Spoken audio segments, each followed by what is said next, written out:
علیکم ملګرو د بختیار رحمان دا ویډیو زه شریکوم زیات نن سبا د بختیار رحمان دا ویډیو چې دا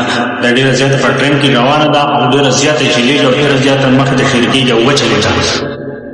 دا سره پرې کوم چې بلکې بختیار رحمان څه چل شوي دا تر څه زیاتې شوی دی څه ظلم ورسره شوی دی نو همیشه دپاره الله تعالی یو شان مخلوق ته ټول دا په پښتنو کې هم پیدا کېدی شي په هر یو قوم کې دا خلک پیدا کېدي زمونږ چې کم یم دل دی که نه ټول د دې نه غلطه پیدا اخلي آیا که زمونږ په کور کې یو مشر او بل یو سړی د هغه بېعزتي وکړي نو مونږ هغه ته بیا په سپکه باندې ګورو او که مونږ د بل مشر بېعزتي وکړو یا بل ته په سپکه باندې ګورو یا پسې چغې ووایو دا مونږ له نه ده پکار زمونږ یم کل چې څومره دی که نه نن سبا نورونو توبې وباسه او نور قومونه فیصلې وهي لګیا د پښتانه او بل پې وهي لګیا پرونه بختیار رحمان دا ویډیو دوست پلی کومه وګورئ د زړه نه وګورئ او بیا سره په آخر کې باس کې لس کومه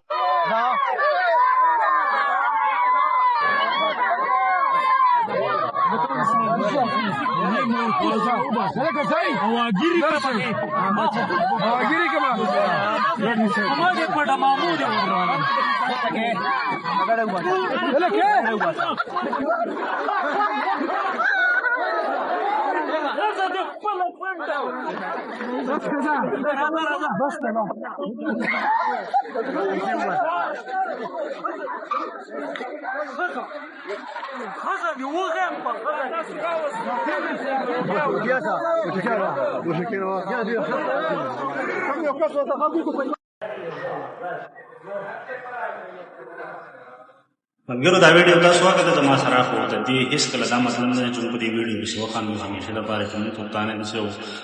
پني یا غلط کار ووایو که نه نو موږ ورته سوچ نه کوو دا زموږ دپاره یو عبرت دی زموږ دپاره یو سوچ دی زموږ دپاره یو خبره ده چې باید موږ دا ویډیو وکړو خو د دې نه څه مقصد اخیستل پکار دي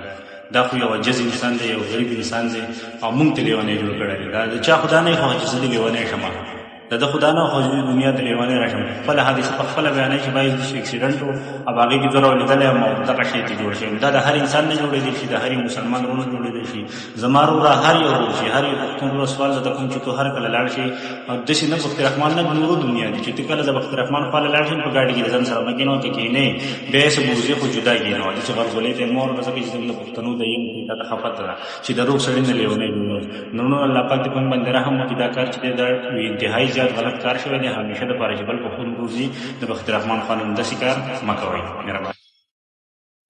پښتنو یلی ونو پښتنو یتس نس شو پرګنو پښتنو راځي پکور کې مرګ شو سرا دسیاله وخت چې جرګا شو دسیاله وخت چې جرګا شو سرا یا پښتنو یلی ونو پښتنو یتس نس شو پرګنو پښتنو راځي پکور کې مرګ شو سرا دسیاله وخت چې جرګا شو سرا